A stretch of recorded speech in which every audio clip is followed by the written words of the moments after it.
The last video concluded with what an American victory would look like. Now let's explore a possible Chinese victory over Taiwan.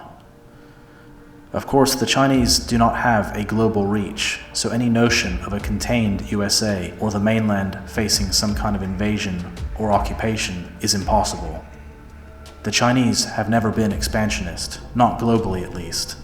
Historically, they've always been, and still are, more interested in dominating their immediate border regions, whether on land or at sea. Their main objective in this case is taking Taiwan. Now, in order to do this, and assuming that no peaceful resolution is reached, they will need to neutralize their biggest threat.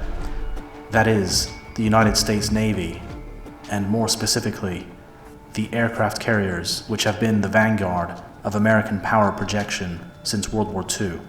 Once this is achieved, Taiwan will be more or less defenseless. They could put up a fight and inflict some losses on the Chinese, who would eventually overcome any resistance in a matter of weeks or even days. It would certainly not resemble the current conflict between Russia and the Ukraine. Taiwan is much smaller. So, how will the Chinese deal with the US Navy? The answer is Russian technology and hypersonic missiles capable of sinking warships. So, what will happen is the Chinese will bait the US into sending its warships off their coast by openly threatening Taiwan and even Japan. They'll start flying warplanes close to Taiwanese airspace and harassing them with warships. When the US takes the bait and decides to pull the same stunt they did in 1997, as they taunted the Chinese by sailing close to their coast, something the Chinese have never forgotten, and they will be ready. Only this time, there will be an ambush as they train these hypersonic missiles onto the aircraft carriers. The US will probably send 2 carrier strike groups, each consisting of 1 carrier, 1 cruiser, 2 destroyers, 1 submarine, 65 aircraft, and various other support vessels. Beijing has even gone as far as building full-scale mock-ups of American warships, including aircraft carriers, which are used for target practice.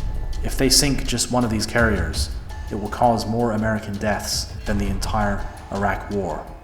The US may retaliate with a tactical nuclear strike, which would then lead to the Chinese firing their own nukes at American coastal targets by sub or even ICBM. Where things go from there are simply unthinkable. The problem we have is the USA and most of the Western so-called democracies are run by total ideologues completely detached from reality. They are blinded by their own arrogance and think they can order other countries around, making demands as they please. What they don't realize is they have no pragmatism to their approach, as they are totally wrapped up in their ideological bubble. They have no diplomatic skills, and their incompetence is leading to disaster. I'm not saying the Chinese leadership are saints, because they're not, but they can at least use their logical brains. I'm not even pro-Chinese. I'm simply making statements based on observation, and I don't endorse stupidity and arrogance. Such actions will face consequences, which we are seeing unfold as the West is headed off a cliff. When will China invade Taiwan? I would say in the next 6 to 12 months. Why does China want Taiwan? I mean, it's a small island. Surely this is more trouble than it's worth. There are 2 reasons: ideological and strategic. This goes back to the Civil War, when the Chinese nationalists under Chiang Kai-shek fled the mainland after losing to the communists under Mao Zedong in 1949, following 2 decades of conflict, and they have laid claim to Taiwan ever since. Only the threat of American nukes kept them away. Strategically, Taiwan is also a thorn in China's side, and much too close to be ignored at just 120 miles off their coast.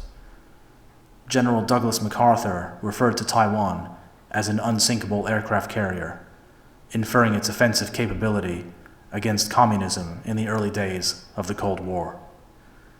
It's also important to note that Taiwan is an American proxy, and together with South Korea and Japan, America's most important Asian vassals, being so close, they keep China somewhat hemmed in from the sea. So the US can use Taiwan to keep China in a state of apprehension, From Beijing's perspective, they are being smothered by the warhawks in Washington, who are no longer in touch with reality. So we have the ideological reasons as well as the pragmatic and strategic reasons. Taiwan is simply too close for China to ignore, and increasingly so as tensions between East and West grow. The Cold War never really ended, it just took a break. But now, the question is, will it go hot?